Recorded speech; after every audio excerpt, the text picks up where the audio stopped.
I live in a quiet, three-bedroom suburban house that I bought with my own hard-earned money. As a marketing manager, my life is a careful balance of deadlines, creativity, and being a single mom to my wonderful 5-year-old son, Ben. For a long time, this house was our sanctuary, a place of peace and happy chaos. That all changed when my parents, Richard and Linda, moved in, turning my home into a battlefield of resentment and entitlement. The breaking point came when their whispers turned into a full-blown accusation, one that I could never forget: "You and your kid are just freeloaders." Before this story unfolds, I'd love to connect with you. Please let me know in the comments where you're watching from and what time it is in your corner of the world. It's amazing to see how far these stories can travel. It all started 6 months ago with a frantic phone call from my mother, Linda. My father, Richard, had been laid off from his salesman job a year shy of his planned retirement.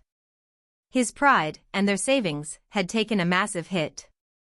They had sold their home to downsize, but a series of bad investments, something my father was always chasing, had wiped out most of their nest egg. They were staying with my aunt, but that arrangement was quickly souring. "We just need a place for a few months, Noya," my mom had pleaded, her voice thick with unshed tears. "Just until we can get back on our feet. Your father is looking for part-time work. It won't be long, I promise." How could I say no? They were my parents. I remembered all the sacrifices they had made for me growing up. My own childhood home was filled with love, warmth, and the smell of my mom's baking. The thought of them being homeless, or feeling like a burden to my aunt, was unbearable. My house had 2 extra bedrooms since my ex-husband and I had separated 3 years prior. It seemed like the perfect solution. "Of course, Mom," I said without hesitation. "You can stay with me and Ben for as long as you need." The first few weeks were almost idyllic. My mom took over the kitchen, filling the house with the comforting aromas I remembered from my youth. My dad, a skilled handyman, fixed the leaky faucet in the guest bathroom and finally repaired the wobbly leg on our dining table. They doted on Ben, picking him up from school and showering him with the kind of undivided attention I couldn't always manage while juggling a demanding job. I started to think this could work, that having a full house again was a blessing in disguise. I made it clear from the start that they didn't need to contribute to the mortgage or major bills. That was my responsibility. However, we agreed they would pitch in for groceries and their personal expenses. It seemed fair. I wasn't asking for rent, I was just trying to manage the increased household costs without dipping into my own savings, which were earmarked for Ben's future and my own eventual retirement. The initial harmony began to fray around the edges after the first month. My father's job search was half-hearted at best. He'd spend most of the day on the couch, watching old westerns and complaining about the modern job market. "They don't value experience anymore," he'd grumble. "They just want some kid who knows how to use all these fancy computer programs."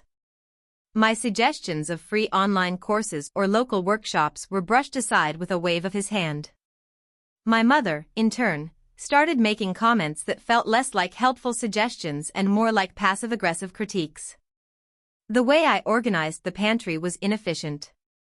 The brand of laundry detergent I used wasn't as good as her preferred one. She started reorganizing things, my kitchen, the linen closet, even the layout of the living room furniture, without asking. It was my house, but it was starting to feel like I was just a tenant.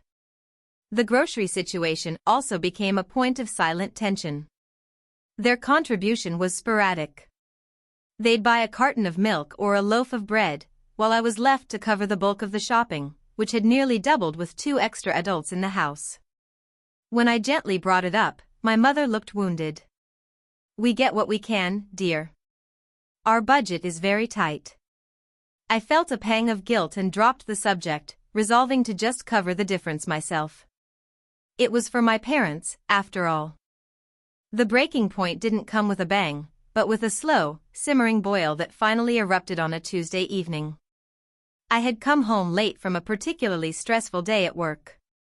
We were launching a major campaign, and I'd been putting in extra hours all week. I walked in, exhausted, to the sight of my father asleep on the couch, the TV blaring, and an empty pizza box on the coffee table. Ben was watching cartoons in his room. I found my mother in the kitchen, humming to herself as she polished the already gleaming granite countertops. "Oh, you're home, dear," she said, not looking up. "There's a slice of pizza left for you in the box." I took a deep breath, trying to keep my voice even. "Thanks, Mom." "Was the pizza for dinner?" "Yes." "Ben was hungry, and your father and I didn't feel like cooking." My eye twitched. I had left cash on the counter that morning for groceries to make the lasagna I had planned for dinner. What happened to the lasagna? She finally turned to face me, her expression one of mild annoyance. "Oh, I didn't have time to get to the store. We used the money for the pizza. It's easier."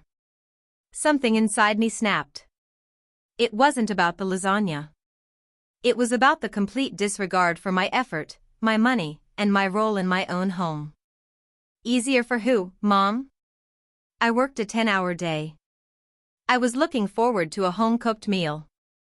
You were here all day. Her face hardened. "Well, excuse me for not being your personal chef, Noya. I'm doing my best. It's not easy living on handouts, you know." My father, roused by our raised voices, shuffled into the kitchen. "What's all the yelling about?" he grumbled, rubbing sleep from his eyes. "Noya's upset that we ordered a pizza," my mother said, her voice trembling with manufactured hurt. I stared at them, bewildered.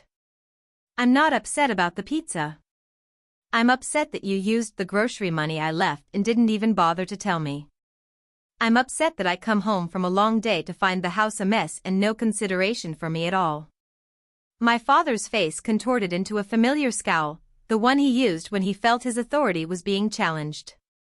"Consideration? We're the ones doing you a favor, watching your kids so you can go off to your fancy job all day. You have no idea how much we do around here." The injustice of his statement stole my breath. "A favor? You live here for free, Dad. I pay the mortgage, the utilities, the internet. I buy most of the food. All I asked was for a little help, a little respect." That's when he said it. He stepped closer, his voice low and venomous, and pointed a finger at my face. "Respect? You talk about respect when you treat your own parents like charity cases? We raised you, we clothed you, we fed you for 18 years. Now you want to begrudge us a slice of pizza?" My mother joined in, her voice rising to a shrill pitch. "He's right. We're not the ones with the problem here. You're the one who is so ungrateful. You and your kid are just freeloaders, living off our hard work." The word freeloaders echoed in the sudden silence of the kitchen. It hung in the air, heavy and poisonous. They were standing in the middle of my kitchen, in the house I paid for, with the food I bought, and they were calling me a freeloader. The accusation was so absurd, so profoundly twisted, that I couldn't even form a response. I just stood there, staring at the two people I had welcomed into my home out of love and duty, and saw only strangers. Strangers with cruel eyes and a bottomless sense of entitlement. The days following the freeloader incident were thick with a suffocating tension. My parents and I moved around each other like ghosts, speaking only when absolutely necessary. They would say good morning and I would offer a clipped hello in return. Meals were silent, strained affairs. They had not apologized, and I had not confronted them further. I was too hurt, too stunned by the sheer audacity of their accusation. I retreated into myself, focusing on work and on shielding Ben from the toxic atmosphere that had infested our home. Their behavior, however, underwent a subtle but chilling shift. They began to act less like guests and more like proprietors. They would have friends over without asking me first. I'd come home to find strangers in my living room, my mother serving them tea in my best china. They would change the thermostat to their liking, complaining that I kept the house too cold, my protests about the soaring electricity bill falling on deaf ears. One afternoon, I was on a conference call in my home office when I overheard my mother talking to her sister, my Aunt Carol, on the phone in the hallway. Her voice was sweet and syrupy, dripping with false humility. "Oh, it's a lovely house," she was saying. "Noya has done so well for herself." Of course, she had a good start. Richard and I made sure she had everything she needed to succeed. We sacrificed a lot for her education. There was a pause. "Is it difficult living here?" "Well, it's an adjustment. We have to be very careful not to get in her way. She's very particular about her space.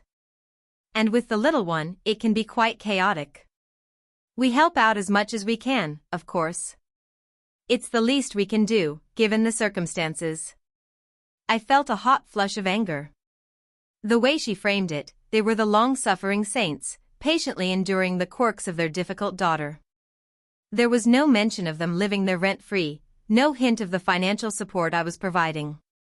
It was a carefully crafted narrative designed to paint them as martyrs and me as the ungrateful, demanding child. The final straw came a week later. My best friend, Jessica, came over to pick me up for a much-needed dinner out. As we were walking out the door, my father stopped us. "Where are you two off to?" he asked, his tone casual, but his eyes sharp and judgmental. "We're just going out for dinner, Dad," I replied.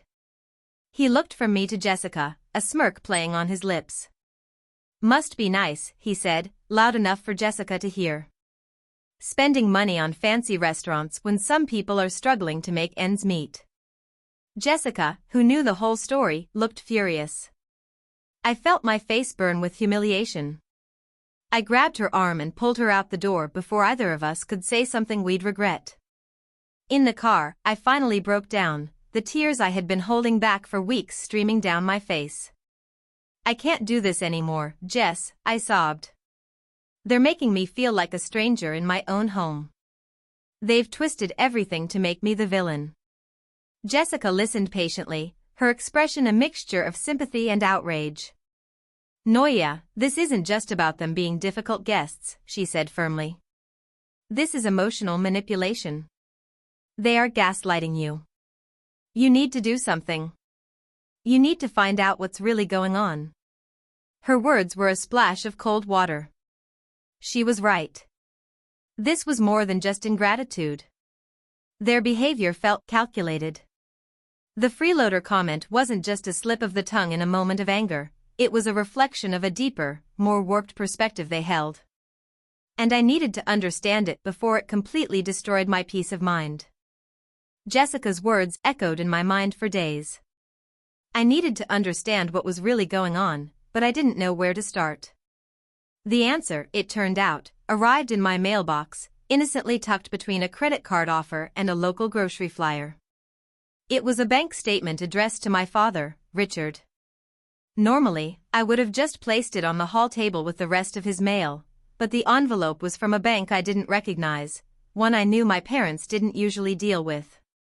A knot of suspicion tightened in my stomach. I hesitated for only a moment before tearing it open. My hands trembled as I unfolded the statement. What I saw made my blood run cold.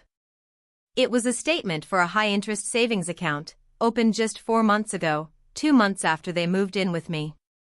The current balance was just over $25,000. I stared at the number, my mind racing. Where did they get that kind of money?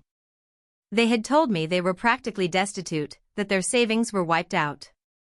I scanned the transaction history. There were 2 large deposits. The first, for $20,000, was made 4 months ago. The second, for $5,000, was deposited just last month. Then I saw the withdrawals. Or rather, the lack of them. There were no withdrawals for bills, for groceries, for anything that would suggest they were using this money to get back on their feet. It was just sitting there, accumulating interest, while I was footing the bill for their entire existence. Then I saw something else that made my heart pound in my chest. There was a recurring monthly transfer of $1,500 into the account. I traced the source of the transfer. It was coming from a pension fund I had never heard my father mention. He had always claimed his only pension was a small one that barely covered his health insurance. This was something else entirely. Something he had hidden from me. The pieces started to click into place, forming a picture of breathtaking deception. The story of their financial ruin was a lie. The bad investments were a lie. They weren't broke, they were hoarding money. They were living in my house for free, allowing me to shoulder all the financial burdens, all while they had a secret nest egg and a hidden income stream. The freeloader comment replayed in my head, but now it sounded different. It wasn't just a cruel insult, it was a deflection, a preemptive strike to make me feel guilty and keep me from questioning their situation. They had painted me as ungrateful to mask their own parasitic behavior. They weren't just taking advantage of my kindness, they had orchestrated a long-term plan to exploit it. I felt a surge of ice-cold fury, a clarity so sharp it hurt. The hurt and confusion I had been feeling for months evaporated, replaced by a steely resolve. This was not a misunderstanding. This was a calculated, deliberate betrayal by the two people in the world I should have been able to trust the most. They hadn't just moved into my house, they had executed an invasion, and I had willingly opened the door for them. The game was over. I now had the proof I needed, and I was going to use it to reclaim my home and my life. Armed with the damning bank statement, I knew I couldn't just have another shouting match in the kitchen. This required a strategy. The first person I called was Jessica. I explained what I had found, my voice low and steady, all the previous emotion burned away by my cold anger. "Oh, Noia. That's monstrous," she said, her voice full of shock. "What are you going to do?" "I'm going to evict them," I said, the words tasting strange but firm on my tongue. "Legally, you have to give them notice," Jessica, ever the practical one, advised. "Even though they're family and don't have a lease, they've established residency. You need to give them a formal, written notice. 30 days is standard. It protects you." Her advice solidified my plan. This wasn't going to be a messy, emotional confrontation. It was going to be a clean, legal, and undeniable severing of ties. That evening, I went to a local office supply store and bought a pack of formal eviction notice forms. Filling it out felt surreal. In the blank space for tenant's name, I wrote Richard and Linda. Under reason for eviction, I simply put termination of at-will tenancy. The next day, I waited until I knew they were both in the living room, watching their afternoon television shows. I walked in and switched off the TV. They both looked up at me, startled and annoyed. "What's the big idea?" my father started. I didn't say a word. I placed 2 copies of the eviction notice on the coffee table in front of them. My mother picked one up, her brow furrowed in confusion. I watched as her eyes scanned the formal, unforgiving text. The color drained from her face. "What is this?" she whispered, her voice barely audible. "It's a 30-day notice to vacate the premises," I said, my voice as calm and emotionless as I could make it. "You have until the end of next month to find alternative living arrangements." My father snatched the paper from her hand. His face turned a blotchy red as he read it. He leaped to his feet, the paper crumpled in his fist. "You're kicking us out? You're kicking out your own parents?" "Yes," I said. "After everything we've done for you? After we've helped you so much with Ben," my mother cried, tears starting to well in her eyes. This was the moment I had been waiting for. The moment they would try to play the victim. I pulled the photocopied bank statement from my pocket and placed it on the coffee table next to the eviction notices. "You can stop the act," I said, my voice like ice. "Both of you." My father stared at the bank statement, his face a mask of horror. My mother looked from the paper to him and back again, her manufactured tears drying up instantly. The silence in the room was absolute. They had been caught. "Where did you get this?" and my father finally choked out. "It came in the mail," I said simply. "Tell me, how does one struggle to make ends meet with a secret $25,000 savings account and a hidden pension you're funneling into it every month?" A pension that you're collecting while living here for free, eating my food, and calling me a freeloader. They had nothing to say. Their web of lies had been completely unraveled. There were no excuses, no justifications they could possibly offer. They just stared at the proof of their deception, their faces a mixture of shame and fury at being exposed. You have 30 days, I repeated, turning to walk away. I suggest you start using that nest egg to find a place to live. The freeloading is over. The 30 days that followed were the longest and most uncomfortable of my life. My parents treated me with a mixture of wounded silence and outright hostility. They made no effort to pack. They seemed to be operating under the delusion that I would eventually break, that my guilt would override my anger and I would rescind the eviction. They had miscalculated badly. My resolve was iron. On the final day, I came home from work to find them still there, their bags unpacked, watching TV as if it were just another day. My father stood up as I walked in, his arms crossed over his chest. "So, that's it then," he challenged. "You're really going to throw your own family out on the street?" "I gave you 30 days' notice and a wake-up call, Dad," I said, remaining by the door. "What you did with that time was up to you. The street was never the only option, and you know it." My mother started to cry, but this time, the tears were real, tears of desperation and self-pity. "We have nowhere to go, Noya. Your aunt won't take us back. We can't afford a place of our own." "You can't afford it, or you don't want to spend your own money?" I countered, my voice sharp. "You have over $25,000 in savings. That's more than enough for a security deposit and several months' rent on a decent apartment. You have a monthly pension. You are not destitute. You are liars." The truth of the word hung in the air, ugly and undeniable. "We were saving that money for our old age," my father yelled. "For emergencies. It's not for rent. Living in my house was your emergency plan," I shot back. "And my finding out about your lies is your emergency. So, start spending. Your 30 days are up. I want you gone. Tonight." A nasty, bitter argument ensued. They threw every accusation they could think of at me. I was selfish, ungrateful, a terrible daughter. I had forgotten everything they had ever done for me. They tried to guilt me, to shame me, to manipulate me one last time. But it was like water off a duck's back. I had seen behind the curtain. Their words had no more power over me. Finally, defeated, they began to pack their things, slamming drawers and cupboards. The process was filled with muttered curses and resentful glares. It took them 2 hours. As my father carried the last suitcase out the door, he stopped and turned to me, his eyes filled with a cold hatred I had never seen before. "You'll regret this," he spat. "One day, you'll be old and alone, and you'll need help. And you'll remember this day." "No, Dad," I said, my voice quiet but firm. "I'll remember the day my parents called me and my son freeloaders while living in my house. I'll remember the lies and the manipulation. This is just the consequence." He had no reply to that. He turned and walked out, slamming the door behind him.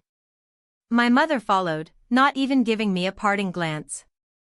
I stood in the silence of my hallway, the slam of the door still echoing in my ears. I didn't feel triumph. I didn't feel joy. I just felt a profound, aching sadness for the family I thought I had, and a quiet, steely relief that the ordeal was finally over. In the weeks that followed my parents' departure, the house felt both incredibly empty and wonderfully full. It was empty of the tension, the passive aggression, and the constant feeling of being watched and judged. But it was full of peace. Ben and I fell back into our old, easy rhythm. We had dance parties in the kitchen while making dinner. We built Lego castles in the living room without me worrying about my father complaining about the mess. The silence was a balm to my frayed nerves. I changed the locks on the doors the day after they left. It felt symbolic, a final, physical act of reclaiming my space. Jessica came over with a bottle of wine and we toasted to my newfound freedom. "How are you, really?" she asked, her eyes full of concern. "I'm sad," I admitted. "I'm mourning the parents I thought I had. But I'm also relieved. I feel like I can breathe in my own home again." I got a call from my Aunt Carol about a week later. She had heard their version of the story, of course, a tale of a cold, heartless daughter who threw her ailing parents out for no reason. "I just want to hear your side, Noya," she said. So I told her. I told her everything, from the freeloader comment to the secret bank account. When I was done, there was a long silence on the other end of the line. "I see," she said finally, her voice heavy. "I'm so sorry, dear. They can be very convincing." She told me they had rented a small apartment in a senior living community about an hour away. They were using their savings, just as I had told them to. I haven't spoken to my parents since that night. They haven't reached out, and neither have I. The wound is too deep, the betrayal too profound. I don't know if our relationship will ever be repaired, or if I even want it to be. What I do know is that I made the right decision, for me and for my son. My home is my sanctuary again. It's a place of love, respect, and security. I learned a hard lesson about family, and that sometimes the most loving thing you can do is to close the door. Not to be cruel, but to protect the peace you've worked so hard to build. And as I tuck Ben into bed at night, in our quiet, happy house, I know I would do it all over again.